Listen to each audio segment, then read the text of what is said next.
Today's topic is finding the reaction forces. Now, in this question right here, we can see that it is a simply supported beam. That means we have a pin support here and a roller support here.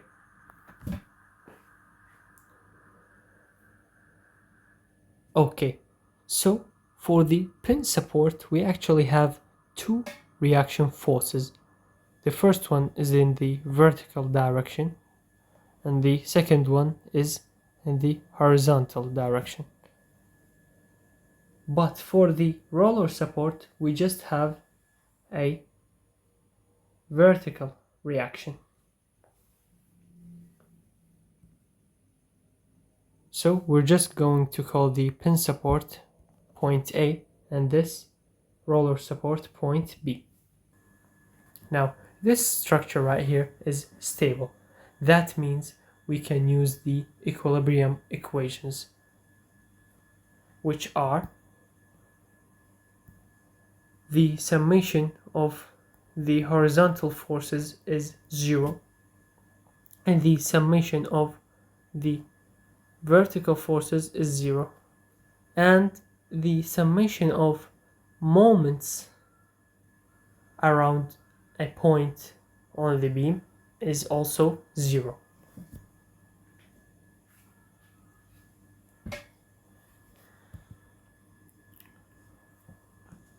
So first let's start with the horizontal forces.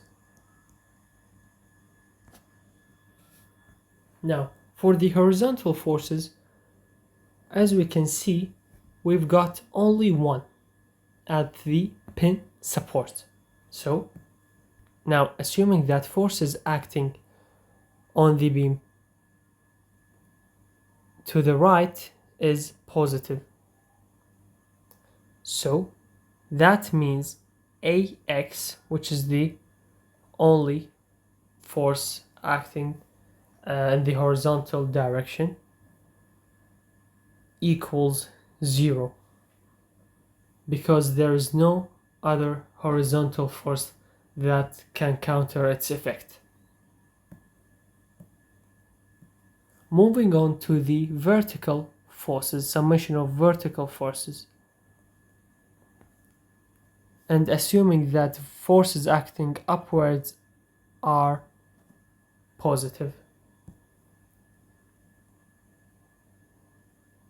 Now, what forces do we have acting in the vertical direction? First, we have the force AY acting upwards, and we've got the force BY acting upwards, and we have a point load of 1 kilonewton acting downwards. So -1 equals 0. That means AY plus BY equals 1. So both of the summation of AY and BY must be 1 to counter this force right here. So now we've got one equation with two variables. So we need another equation to find the values for AY and BY. Now let's write the equation for moments. The summation of moments at, let's choose a point. Let's say point A. The summation of moments at point A equals 0. And this can be at any point. But for simplicity, we're just going to stick with point A. And assuming that moments in the clockwise direction are positive.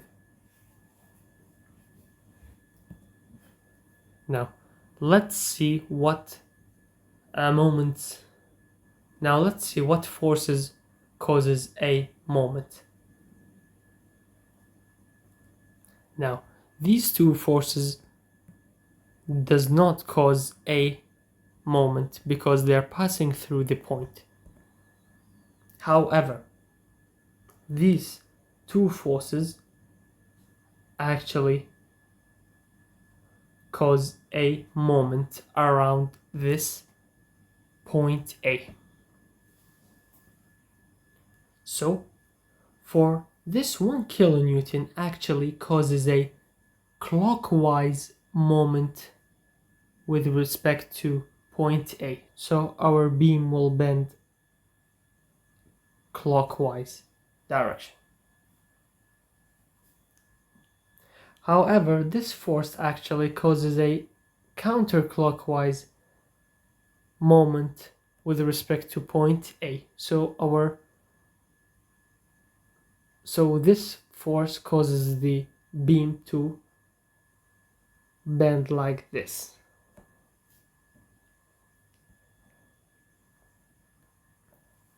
So now, assuming that the clockwise moments are positive, so 1, which is the force,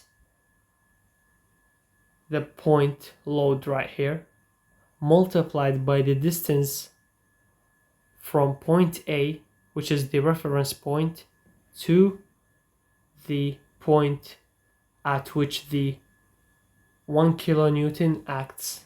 So this distance is 1 meter as specified in the question. So 1 multiplied by 1, which is the distance. And it's positive because we assume that the clockwise moments are positive. And for the By, it causes a counterclockwise moment, so it's going to be negative By multiplied by the distance from the points at which By acts all the way to point A, which is 1 meter plus 0.5. So it will be 1.5 meters. This will also equal to 0.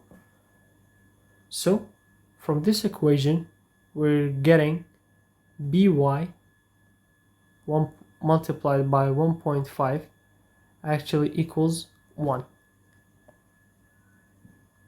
So by using a calculator,